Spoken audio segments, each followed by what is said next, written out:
ក្នុងជីវិតនៃបច្ចេកវិទ្យាទំនើបនាឆ្នាំ2026រឿងរ៉ាវថ្មីជាច្រើនបានកើតឡើងសឹងតែមិនគួរជឿកន្លងផុតទៅជាយូរហើយវ័យកុមារភាពរបស់ពួកយើងចំណែកឯមិត្តភាពខ្លះនៃមិត្តយើងវិញក៏បានឃ្លាតចាកឆ្ងាយគ្នាក៏ដោយសារតែមានភារកិច្ចរៀងខ្លួនត្រឡប់ថយទៅក្រោយវិញនៅនាកាលពីតូច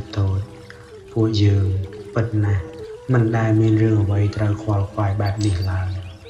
មិនថាការងារឬលុយកាក់គឺមានតែម្យ៉ាងនោះគឺការរៀនសូត្រវ័យបឋមគឺជាវ័យមួយដែលសប្បាយណាស់សម្រាប់ក្មេងស្រុកស្រែដូចខ្ញុំជីវិតគ្មានរឿងសៅហ្មងឡើយព្រឹកឡើងក្រោកទៅរៀនយប់ឡើងអានសៀវភៅសូត្រមេលេខរួចក៏គេងដោយគ្មានកង្វល់គិតរហូតដល់គេមិនលក់នោះទេវ័យដ៏សែនល្អមួយនេះវាបានចាកឆ្ងាយទៅហើយតែយ៉ាងណាវាក៏បានផ្ដល់នូវអនុស្សាវរីយ៍ជាច្រើនដល់ពួកយើងគិតទៅណោះ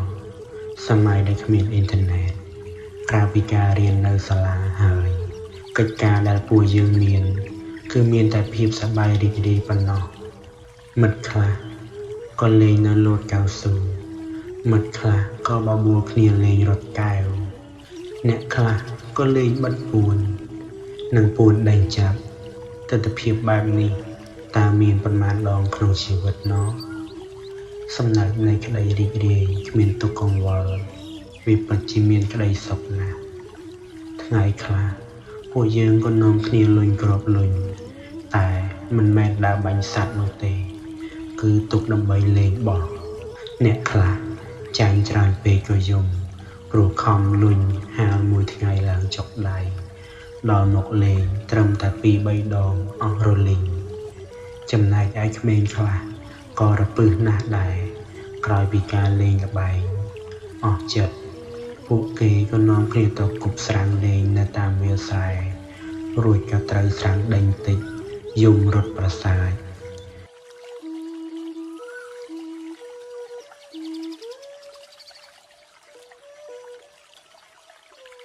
បាននិយាយពីរដូវច្រូតកាត់វិញនោះគឺជាវេលាដ៏សែនសប្បាយបំផុតហើយក៏ជាពេលវេលាមួយដែលសម្បូររបស់ហូបចុកបំផុតដែរក្រៅពីត្រីដែលចាប់ដុតនៅក្នុងស្រែក្រោយពីការជួយច្រូតបោកបែនគ្នាហើយម្ចាស់នៃស្រូវក៏បានធ្វើម្ហូបជាច្រើនមុខដើម្បីនឹងជប់លៀងជុំគ្នាពេលខ្លះការងារក៏ត្រូវធ្វើទាំងយប់នាកណ្ដាលរាត្រីខែភ្លឺព្រះច័ន្ទរះធំល្អណាស់ផ្ទៃមេឃមើលទៅហាក់ដូចជាទៀបអមដោយតារារះជាច្រើនពួកខ្ញុំក្មេងៗពេលយប់បែបនេះចាស់មិនឲ្យចោះច្រូតនោះទេត្រឹមអាចជួយលើកជញ្ជូនកណ្ដាប់ដាក់លើរទេះបោមកកន្លែងម៉ាស៊ីនបោកដោយអ្នកបញ្ជារទេះគឺជាពូដែលមានមៀតមាំចាំថាពេលមួយនោះមិនដឹងនរណាក៏ពឹសដៃយកដុំថ្មដាក់ចូលក្នុងកន្លងផ្លូវរទេះគោធ្វើឲ្យរទេះក្រឡាច់ធ្លាក់ពួកខ្ញុំពីលើកណ្ដាប់ទល់ផ្អកប្រកាច់ពេញស្រែហើយអាខ្លះទៀតក៏ឆ្លៀតសង្កត់ពីលើថែមផង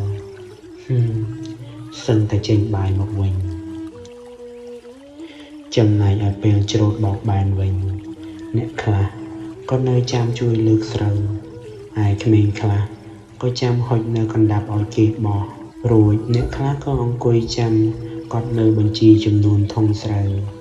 ដល់ពេលក្មេងខ្លះក៏ឧស្សាហ៍មែនទែនបានត្រឹមតែរត់លេងលើពំនូកចម្បាំងដែលកំពុងតែសាយចេញពីម៉ាស៊ីនរួចក៏ត្រូវម៉ែដេញវៃព្រោះខ្លាចចម្បាំងសង្កត់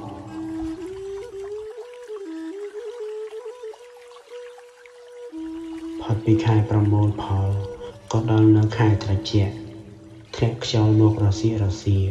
នៅនាស្រុកស្រែចម្ការវាពិតជាត្រជាក់ខ្លាំងណាស់ហើយចម្បាំងដែលបានកោដោយកូនភ្នំនោះក៏ត្រូវបានខ្លាចមកជាកូនពំនូកភ្លើងតូចនៅតាមផ្ទះនីមួយព្រោះតែត្រូវការកម្ដៅខ្លួននាពេលព្រឹកឬក៏ពេលយប់ ហើយពួក ខ្ញុំក៏ចូលចិត្តណាស់ដែរនៅការសរសៀរតែអានភ្លើងក្បែរចាស់ព្រោះបានស្ដាប់រឿងរ៉ាវជីវិតពួកគាត់ដែលកំពុងតែនិយាយគ្នាពេលខ្លះពួកគាត់និយាយអំពីរឿងសង្គ្រាមពេលខ្លះក៏និយាយអំពីរឿងខ្មោចរហូតដល់ថ្នាក់ក្មេងខ្លះក៏លែងហ៊ានទៅផ្ទះត្រូវគេរត់ចោលអង្គុយយំក៏មានពេលអានភ្លើងបែបនេះពួកយើងក៏ឆ្លៀតរត់នៅដំឡូងដែលបានមកពីព្រៃជាប់ផ្ទះព្រោះនាកាលសម័យនោះពិតជាមិនខ្វះនោះទេនៅដំឡូងឈាមមាន់និងដំឡូងឈើចំណែកអ្នកខ្លះក្រោយពីអានភ្លើងក្តៅមិនទាន់ចិត្តក៏បែកគំនិតលោតកន្លងភ្លុកភ្លើងរហូតអ្នកខ្លះក៏អស់នៅរោមចិញ្ចើមដោយសារឆេះទោះបីយ៉ាងនេះក៏ដោយពួកគេក៏នៅតែបន្តលេងបែបនេះពួកគេនៅតែបំពុះភ្លើងថែមដើម្បីនឹងលោតបន្តរហូតមុខក្រៀមឡើងដោយត្រីងៀតអាំងទៅហើយជាចុងក្រោយតើបងប្អូនណាខ្លះដែលបានធ្លាប់ឆ្លងកាត់រឿងទាំងនេះអនុស្សាវរីយ៍នៅពេលដែលយើងគ្មានទូរស័ព្ទគ្មានអ៊ីនធឺណិត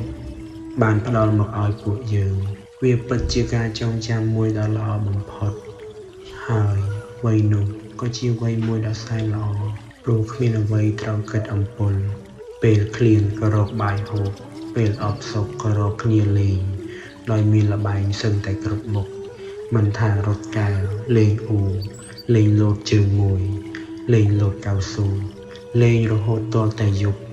ពេលខ្លះមេឃភ្លៀងក៏ពួកយើងបន្តលេងទាំងសើមព្រោះកាលពេលនោះដែរអំណាចនៃកូររន្ទះក៏មិនខ្លាំងក្លាដូចបច្ចុប្បន្នហើយកាលណាមេឃភ្លៀងធំពួកយើងក៏សប្បាយចិត្តក្នុងការដើរចាប់ត្រីរៀលដែលឡើងគោកមកជាច្រើន